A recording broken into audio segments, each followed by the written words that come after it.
Que a paz do Senhor Jesus esteja com todos. Hoje estaremos estudando a nossa lição de número 10, de 7 de junho de 2020, que tem como título A Intercessão pelos Efésios.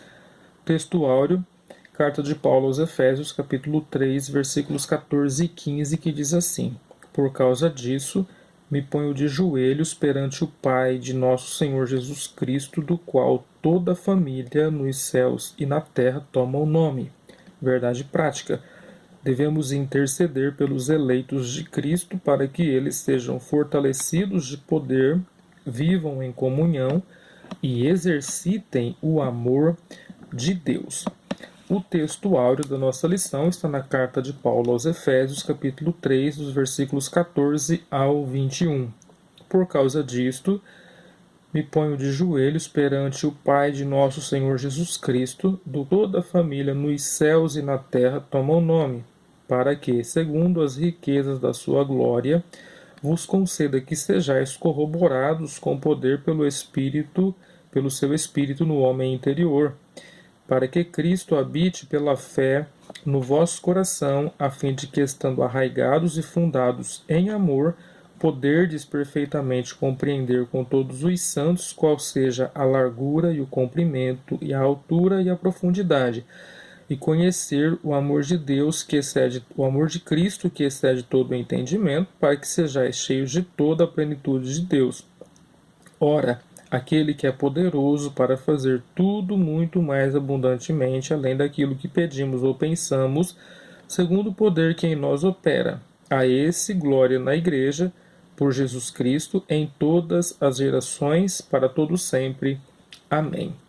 O objetivo geral desta lição é aprender a eficácia da oração no fortalecimento, restauração e crescimento espiritual da Igreja de Cristo. Os objetivos específicos são 3. Refletir acerca dos propósitos da oração do apóstolo Paulo no poder do Espírito. Destacar a necessidade de a Igreja estar arraigada e fundada no amor de Deus e conscientizar de que Deus é capaz de fazer muito além do que pedimos. Então, na lição de hoje nós estaremos estudando, na lição desta semana, estaremos estudando sobre o valor da oração intercessória, no caso, a oração do apóstolo Paulo. A introdução diz assim: após revelar o oculto, o mistério oculto e todas as suas dádivas, o apóstolo Paulo passa a orar em favor da Igreja de Cristo. Na intercessão paulina, aprendemos que Deus pode fazer tudo além do que pedimos ou pensamos, sendo Ele o único que é digno em ser glorificado. Então é importante nós aprendermos isso, né? A intercessão é uma petição. Este é um significado frequente nos papiros. É um termo técnico para descrever a aproximação a um rei e assim para se chegar a Deus em intercessão. Em 1 Timóteo capítulo 4, versículo 5, está traduzido por oração. Fazer petição ou interceder em favor de outrem é usado em Romanos capítulo 8, versículo 26, acerca do trabalho do Espírito Santo em fazer intercessão. Capítulo 8, versos 26 e 27. Mais uma vez, Paulo vai se utilizar da expressão por esta causa, agora significando o fim da longa digressão que começou em 3 e 1.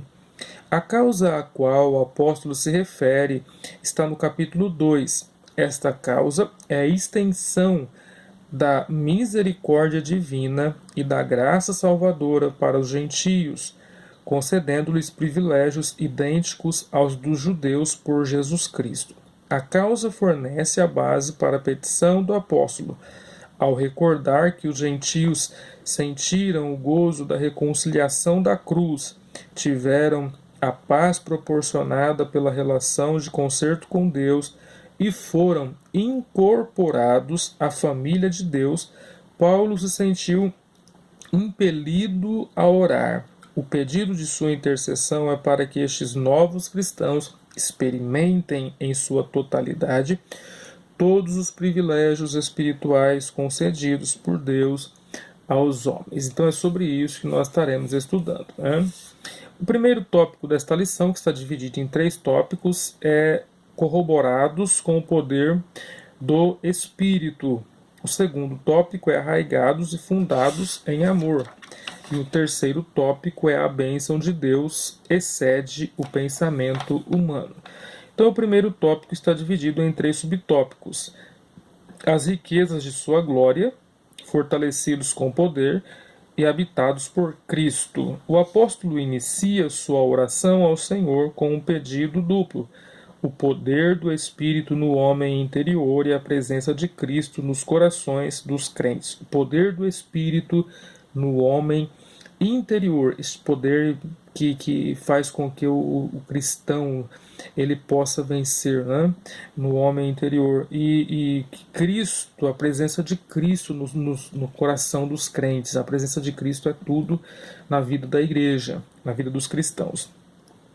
As riquezas de sua glória é o primeiro subtópico, as riquezas de sua glória. Paulo apresenta sua oração confiado nas riquezas de sua glória, ou seja, nas riquezas da glória de Deus. O que significa que ele é possuidor, que Deus é possuidor de todas as glórias e despenseiro de ricas e ilimitadas bênçãos. Em razão disso, Paulo pede para que a igreja seja fortalecida com poder, que seja habitada por Cristo, que compreenda o amor divino e tenha pleno desenvolvimento espiritual. Então, este primeiro tópico, ele traz como título corroborados com o poder do Espírito. A palavra corroborados, ela tem mais de um significado. Ela significa, em primeiro lugar, apresentar argumento ou informação que acompanha ou dá força a determinada afirmação ou ideia, comprovar, confirmar. Em segundo lugar, significa dar força a fortalecer, fortificar. Então, quando Paulo pede para que os crentes de Éfeso sejam corroborados com o poder do Espírito, Paulo está pedindo para que eles sejam fortalecidos com o poder do Espírito. E este poder, Paulo, ele usa as riquezas da glória de Deus. Então, glória significa, primeiramente, opinião, avaliação, por conseguinte, a honra, que é o resultado de uma boa opinião. É usado acerca da natureza e dos atos de Deus em auto-manifestação, ou seja, o que ele é essencialmente e faz, o que ele é essencialmente e o que ele faz, conforme manifesto em todas as maneiras que ele se revela, nestes aspectos, particularmente na pessoa de Cristo, em quem essencialmente a sua glória sempre brilhou e sempre brilhará.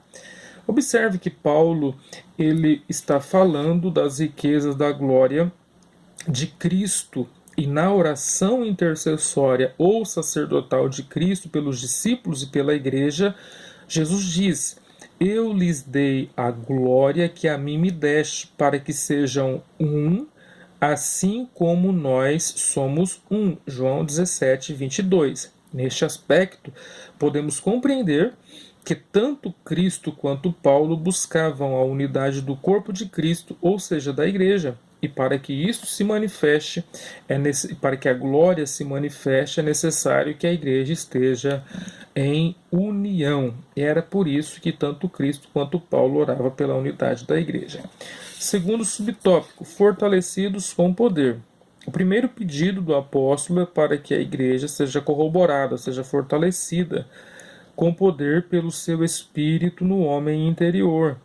Esta petição não quer dizer que a igreja em Éfeso não tivesse o Espírito de Deus, mas que ela fosse continuamente revigorada com poder e, consequentemente, em seu fortalecimento diário. Ainda enfatiza que a única força que habita o crente a se manter, que habilita o crente a se manter firme, advém do Espírito Santo, que atua no homem interior e capacita o crente a perseverar, a manter-se afastado do pecado e a compreender as coisas espirituais. Somente o Espírito Santo é que pode nos dar esta força, esta capacidade. Somente o Espírito Santo é que pode nos fortalecer desta maneira. Então, o verbo usado por Paulo para fortalecer está no infinitivo auristo, sugerindo crise ou ação pontual. Esta não é uma obra superficial, ocorre no homem interior e no verdadeiro e duradouro eu. A oração é para que o Espírito Santo toque a mola mestre da vida total, fortalecendo-a e vitalizando-a para o serviço de Deus. No homem interior, William Barclay nos informa que o homem interior é uma expressão bastante conhecida pelos gregos. Por homem interior se entendiam três coisas. Primeiro, a razão do homem. Então, Paulo ora e pede que Jesus Cristo fortaleça a razão dos seus amigos, que estejam menos à mercê de suas paixões, instintos e desejos, que Cristo lhes conceda a sabedoria que mantém pura e segura a vida. Em segundo lugar, fala de consciência. Paulo roga que a consciência de seus fiéis seja cada vez mais sensível. É possível chegar a descuidar a consciência durante tanto tempo e com tanta frequência que no final se embote e endureça. Paulo ora para que Jesus mantenha sensível e desperte nossa consciência. Em terceiro lugar, é a vontade. A fraqueza fundamental de nossas vidas é que com frequência conhecemos o bem e temos a intenção de realizá-lo, mas nossa vontade não é suficientemente forte para respaldar este conhecimento e levar a cabo nossas intenções. Por isso, Paulo vai dizer: o bem que eu quero fazer eu não faço, mas o mal que eu não quero está sempre à minha volta. Então, que nós sejamos fortalecidos com o poder do Espírito no homem interior, para que tanto a nossa vontade, quanto a nossa consciência, quanto a nossa razão estejam fortalecidos em Cristo. Habitados por Cristo é o terceiro subtópico. O apóstolo também orou para que Cristo habitasse pela fé nos corações dos santos, o que também não significa dizer que Cristo não estivesse presente na igreja em Éfeso. No versículo em questão, o verbo grego katoikein significa habitação permanente em oposição à habitação temporária. Sobre este ponto, John Stott comenta: Charles Hodge comenta com razão. A habitação de Cristo na pessoa é questão de intensidade. Intensidade. E continua. O reverendo Handley Mowley conclui: a palavra que foi escolhida, o verbo que foi escolhido para a habitação, é uma palavra que expressamente denota a residência em contraste com o alojamento. A habitação do dono da casa no próprio lar, em contraste com o viajante que sai do caminho para pernoitar em algum lugar e que no dia seguinte já terá ido embora. Além disso, é sempre no coração do crente que o Mestre e Senhor reside, e onde ele habita tem que reinar.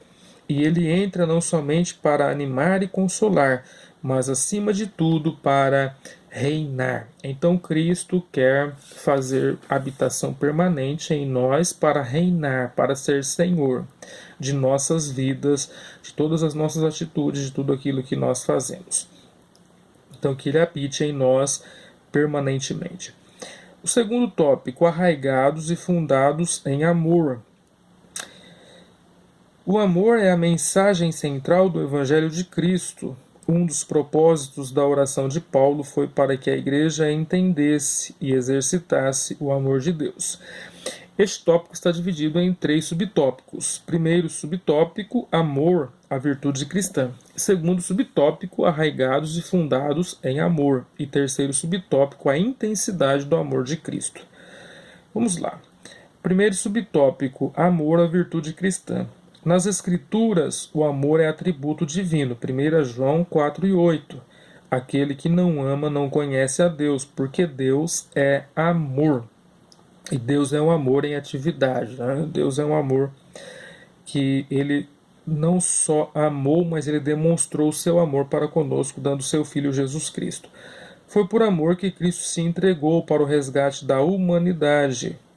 O amor é o resumo da lei e dos profetas, conforme Mateus 22:40. O sinal dos discípulos de Cristo, João 13:25. A prova de filiação com Deus, 1 João 4:7.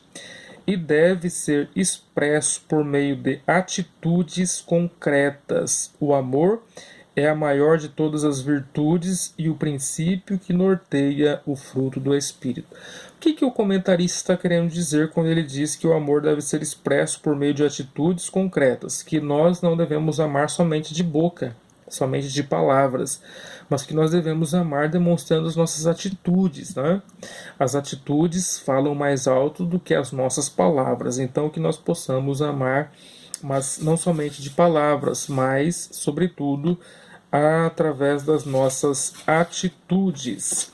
Então, o apóstolo Paulo, quando ele começa esta parte, ele vai dizer que nós precisamos estar arraigados e fundados em amor. Então, arraigado significa radicado, que conseguiu estabelecer ou fixar, enraizado, que criou ou lançou raízes, que conseguiu enraizar, e fundado é estabelecido solidamente. Então, eu me lembro que quando ainda recém-convertido, eu fui na casa de um dos pastores que era maestro da banda e também do coral, e no quintal de sua casa ele tirou uma plantinha, um quebra-pedra, e a raiz daquele quebra-pedra era do tamanho do seu caule, e aquele pastor me disse que nós precisamos crescer para baixo o mesmo tanto que crescemos para cima, porque se vier ventos, dificuldades e provações, a gente não se afasta de Jesus. Já se passaram quase 30 anos e eu nunca vou me esquecer deste exemplo que eu tive naquele dia. Então, que nós possamos, né, estar arraigados em amor. Então, neste capítulo, ou neste aspecto, o amor é o solo no qual a vida é enraizada e também o caráter de suas fundações. O amor perfeito no coração ocasiona crescimento e estabilidade. Ninguém pode crescer, nem estar estável, nem ter estabilidade sem que conheça o verdadeiro amor e o pratique, né? E o amor é uma virtude. O que é virtude? É uma qualidade moral particular, uma capacidade exclusivamente humana, ausente nos outros animais, os quais são regidos apenas pelo instinto. É uma disposição estável de praticar o bem, revela mais do que uma simples aptidão para uma determinada ação boa. Trata-se de uma verdadeira inclinação. São todos os hábitos constantes que levam o homem para o bem, quer como indivíduo, quer como espécie, quer pessoalmente, quer coletivamente. Aristóteles dizia que é uma disposição adquirida de fazer o bem e se aperfeiçoa com o hábito. Como é que se aperfeiçoa a virtude? A virtude do amor, por exemplo, é praticando o amor, né? Praticando o amor. Então, que isso possa estar presente nos nossos corações. O segundo subtópico é arraigados e fundados em amor. A expressão arraigados e fundados em amor compara os santos como uma planta bem enraizada e uma casa bem alicerçada. Indica que sem o amor a vida cristã não tem sustentação alguma. Por causa disso, o apóstolo insiste pela total compreensão de qual seja a largura, o comprimento e a altura e a profundidade do amor divino. Então, Moody diz que aqui temos uma metáfora mista. referindo-se àquilo que foi plantado e àquilo que foi edificado. E aí ele diz que isso pode ser comparado com Colossenses capítulo 2, versículos 1 e 2, porque quero que saibais quão grande combate tenho por vós e pelos que estão em Laodiceia, e por quantos não viram meu rosto em carne, para que os seus corações sejam consolados ou fortalecidos e estejam unidos em amor ou em caridade, enriquecidos da plenitude da inteligência para o conhecimento do mistério de Deus, Cristo. Stuart Edmund McNair diz que sejam arraigados e fundados em amor para que o amor seja o motivo e a força de todas as suas ações. Paulo diz aos Romanos capítulo 5, versículo 8, mas Deus prova o seu amor para conosco em que Cristo morreu por nós, sendo nós ainda pecadores. E em 1 Coríntios capítulo 13, Paulo usa ágape para amor. E por quê? Porque a ágape é um amor que está em completa harmonia com o caráter da pessoa que o exprime. Desta forma, a palavra ágape expressa cuidado e compaixão por aqueles que são totalmente indignos. Era o amor dedicado aos outros sem qualquer expectativa de benefício ou recompensa. Foi assim que Deus fez conosco. O seu amor para conosco é um amor ágape, sem expectativa nenhuma. O que Ele espera é que nós nos acheguemos a Ele e aceitemos a Ele como nosso Salvador, porque Ele já demonstrou o seu amor para conosco. O terceiro subtópico é a intensidade do amor de Cristo. Consciente de que somente o Espírito pode fazer entender e experimentar a grandeza do amor de Deus, Paulo pede para que os crentes conheçam a intensidade do amor de Cristo. A ênfase recai em que Cristo nos amou e ainda nos ama, e que por isso devemos amar uns aos outros. Alguém disse sabiamente que os meus pecados não diminuirão o amor de Deus para comigo, e aquilo que eu faço também não vai aumentar o amor de Deus para comigo, porque o amor de Deus é sempre estável, é sempre um amor leal e verdadeiro. Sabiamente, Paulo Leivas Macalão, ao compor o hino de número 512, no seu coro, ele diz assim: como é inesgotável o amor de meu Jesus, rico e inefável, nada é comparável ao amor de meu Jesus.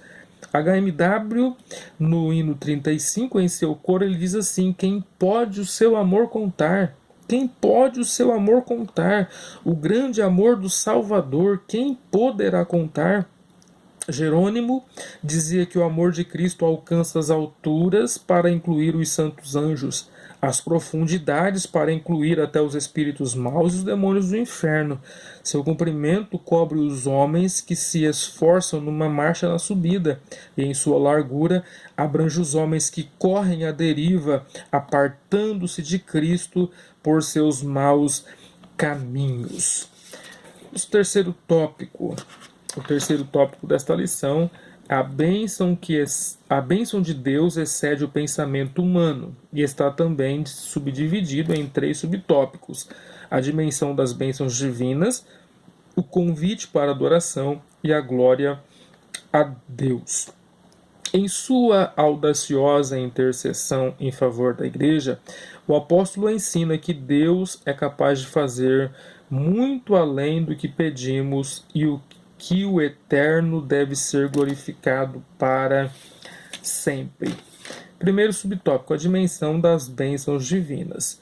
Ao concluir a ousada oração, Paulo lembra que a magnitude do poder de Deus é capaz de fazer muito mais abundantemente além daquilo que pedimos ou pensamos. Isso indica que o que Deus pode fazer ultrapassa em muito nossos melhores anseios e desejos. Essa instrução mostra que os pensamentos do Senhor são muito mais altos que os nossos, conforme Isaías 55:9. Desse modo, o poder divino que age na vida do crente e suas bênçãos disponíveis são impossíveis de dimensionar. Paulo Aqui ele está querendo dizer que ele não consegue cogitar a possibilidade de que Deus seja limitado no que diz respeito a abençoar a sua igreja, a abençoar o seu povo. A extensão do poder de Deus ultrapassa as esperanças e imaginações dos corações do coração humano, porque para Deus todas as coisas são possíveis. Foi o que ele disse para Abraão no capítulo 18, versículo 14 de Gênesis. Foi o que ele disse para Maria no capítulo 1, no versículo 37 de Lucas. Nós é que somos limitados ao pedirmos e nem sempre sabemos pedir da maneira correta e como convém. O apóstolo Tiago, ele diz no capítulo de número 4 e no versículo de número 3 da sua epístola, que nós não recebemos porque nós não sabemos pedir. E quando nós pedimos errado. E Paulo diz assim: quando pedem, não recebem, pois pedem por motivos errados para gastar em seus prazeres. Por isso que às vezes nós não recebemos. E Paulo diz que nós não recebemos por causa do poder que em nós opera. O poder da nossa fé fundido à ação do Espírito Santo em nós. Esse é o poder que em nós opera. Aí Paulo, aqui o segundo subtópico é o convite à adoração. Paulo encerra este capítulo com o convite de adoração a Deus, cuja glória é devida na igreja por Jesus Cristo em todas as gerações. Além dessas e das demais bênçãos, a única coisa a ser acrescentada era o louvor ao Senhor Deus, detentor de tamanhas dádivas. Depois de sermos tão abençoados, de sermos tão agraciados, o que nós podemos fazer é adorar, né? Louvar ao Senhor. É simplesmente agradecê-lo por tudo o que ele faz para conosco. E sobre o versículo 21, Moody diz: a ele seja a glória na igreja. A glória de Deus está sendo manifesta por toda a eternidade no corpo que ele redimiu, ou seja, na igreja, por todas as gerações, para todos sempre. Explica Moody, literalmente, todas as gerações, pelos séculos dos séculos. Uma expressão muito forte para a eternidade. Com esta oração e bênção, Paulo conclui esta porção da epístola, que nos fala sobre o que Deus fez por nós e sobre nossa posição em Cristo. Terceiro e último subtópico: a glória devida a Deus. Finalmente, Paulo prossegue a ensinar que Deus deve ser glorificado na igreja e em Cristo. Quer dizer que os atos de louvor e de louvar e glorificar a Deus fazem parte dos propósitos da instituição da igreja. A igreja nunca terá glória em si mesma, pois toda a glória é exclusivamente tributada para Deus por intermédio da obra de Cristo. A igreja é comparada na Bíblia como a lua. A lua não tem luz própria, a lua só brilha por causa do reflexo do sol. Então, enquanto o sol da justiça brilhar na igreja, a igreja ela manifestará esta glória através de nós, os crentes, os salvos em Cristo Jesus. A glória devida a Deus.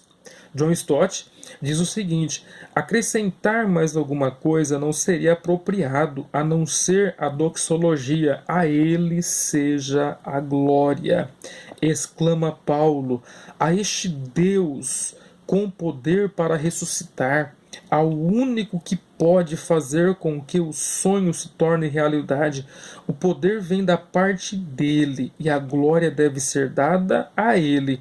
A ele seja a glória na igreja e em Cristo Jesus, no corpo e na cabeça, na comunidade da paz e no pacificador, por todas as gerações, ou seja, pela história, para todos sempre, ou seja, na eternidade.